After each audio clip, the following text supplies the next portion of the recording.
भारत अजूनही 13 धावांनी मागे. नमस्कार. आपण पिंक बॉल क्रिकेट टेस्ट अहमदाबादला जी आज चालू झाली इंग्लंड विरुद्ध, या मालिकेतील तिसरा कसोटी सामना, त्याचा 2 तासापूर्वीचा आढावा घेतला होता रात्रीच्या जेवणाच्या वेळेस डिनर टाईममध्ये. आता त्या 2 तासानंतरचा भारतीय डावाचा आढावा घेऊ.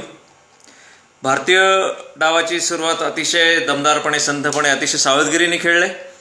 ब्रॉड आणि अँडरसन किती खतरनाक आहेत आपल्या सगळ्यांनाच माहिती आहे. 1100च्या वर त्यांनी बळी घेतलेले आहेत आत्तापर्यंत दोघांनी मिळून. आर्चरही त्यांचा नेहमीच बळी घेणारा गोलंदाज आहे. अतिशय सुरेख असे तिघं भेदक वेगवान गोलंदाज आहेत. शुभमन गिल अजूनही तितक्यासा लयीत आलेला नाही. ऑस्ट्रेलियाच्या खेळपट्ट्यांवर, उसळत्या खेळपट्ट्यांवर जसं सहज गतीने 2 अर्धशतकं केली त्यांनी सुरुवातीलाच. भारतीय संथ खेळपट्ट्यांवर अजूनही तो चाच पडतोय. जवळजवळ 30 धावानंतर त्यांनी खातं खोललं आणि नंतर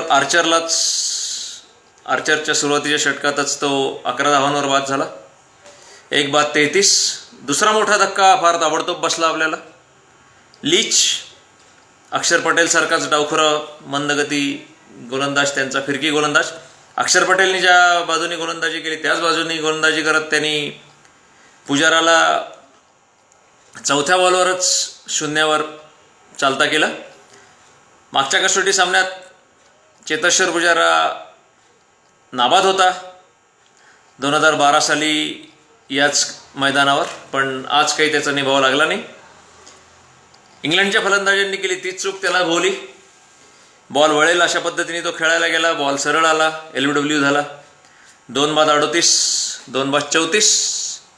2 बाद 34 पासून आपल्या दोन्ही अतिशय अनुभवी फलंदाजांनी, अतिशय सुरेख स्ट्रोक प्लेयर्सनी, रोहित शर्मा आणि विराट कोहलीला 24वर असताना थोडीशी दैवाची साथ मिळाली अँडरसनच्या गोलंदाजीवर. अँडरसननी त्याला अतिशय त्रास दिला होता 2014च्या इंग्लंडच्या दौऱ्यात, पण त्याच्यानंतर तो अजूनही अँडरसनला बाद झालेला नाही आहे. आज बाद होता वाचला. पोपकडनं त्याचा गळीत बऱ्यापैकी सोपा कॅच सुटला. त्याच्या आधी पोपनी एक अतिशय सुरेख प्रयत्न केला होता रोहित शर्माला बाद करायचा फॉरवर्ड शॉर्ट लेगला. एका हातात त्याचा झेल बसला नाही. अशी रोहित शर्माला किंचित दैवाची साथ मिळालेली आहे. अजून 1-2 कडा घेऊन गेलेले बॉल क्षेत्ररक्षक नसलेल्या जागेत उडाले आहेत. त्याचे फिल्डर नसलेल्या नो मॅन्स लँडमध्ये पडलेले आहेत. कोहली अतिशय सेट झाला असं वाटत होतं मागच्या वर्षभरात. त्याच्याकडनं आपल्याला ज्याची सवय लागली आहे खूप, कॅप्टन्स नॉक, कॅप्टन सेंचुरी बघायची, शतक बघायची, ती झालेलं नाही. आजही शेवटच्या षटकात दिवसभराच्या केवळ 4 चेंडू शिल्लक राहिले, 4 मिनटं शिल्लक राहिली होती. अजून एखादं षटक झालं असतं कदाचित. कोहली बाद झाल्यामुळे जो काही फलंदाजाला दुसऱ्या आणण्यात वेळ गेला त्याच्यात ते षटक झालं नाही. विराट कोहली 27 धावांवरच बाद झाला. आपली बरीचशी मदार दुसऱ्या डावात जर आपल्याला या पहिल्या दिवसापासूनच इतक्या खराब खेळपट्टी दिसतीये, माती उडतीये, गोलंदाजाला फुटहोल्ड्स मिळत नाही आहेत. जिथे जलदगती गोलंदाजीची उडी पडते तिथे आत्ताच खड्डा तयार झालेला आहे. म्हणजे पहिल्याच दिवशी तिथे इतकी सॉफ्ट विकेट आहे ती. 4थ्या डावात फलंदाजी करणं भयंकर अवघड होणार आहे. आणि लीच अतिशय चांगली गोलंदाजी करतो. त्यांच्याकडे एकच फिरकी गोलंदाज आहे. रूट थोडीफार काम चलावू लेग स्पिन गोलंदाजी करतो. एकच फिरकी गोलंदाज आपल्याला आत्तापर्यंत भारी पडला आहे. 3 बाद 99 मधले 2 गडी त्यांनीच बाद केलेले आहेत. आर्चरने 1 बाद केलेला आहे. तर आपल्या सगळ्या अशा आत्ताच म्हटल्याप्रमाणे आत्ता हे नाबाद मुंबईकरांची जोडी, 4 चेंडू राहिले होते.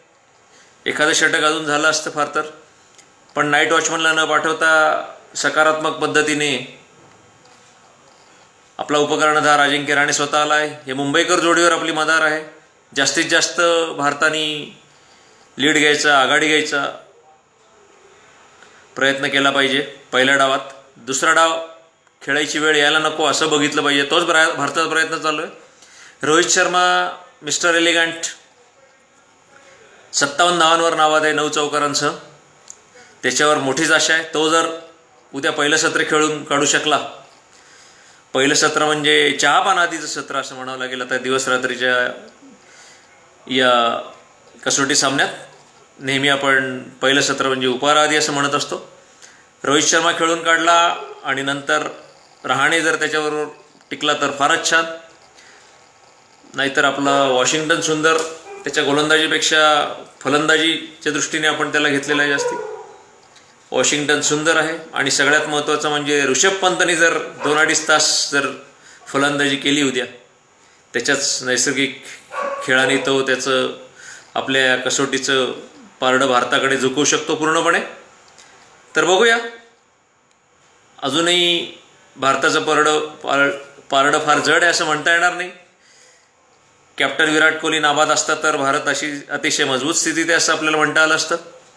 पण खेळाचं स्वरूप केव्हाही बदलू शकतं, अर्ध्या तासात बदलू शकतं.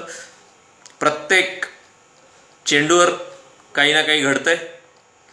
रोहित शर्मा आणि उरलेली आपली फलंदाज जास्तीत जास्त चांगलं खेळायचा प्रयत्न करतील आणि जास्तीत जास्त आघाडी घ्यायचा प्रयत्न करतील अशी आशा भारताला आहे.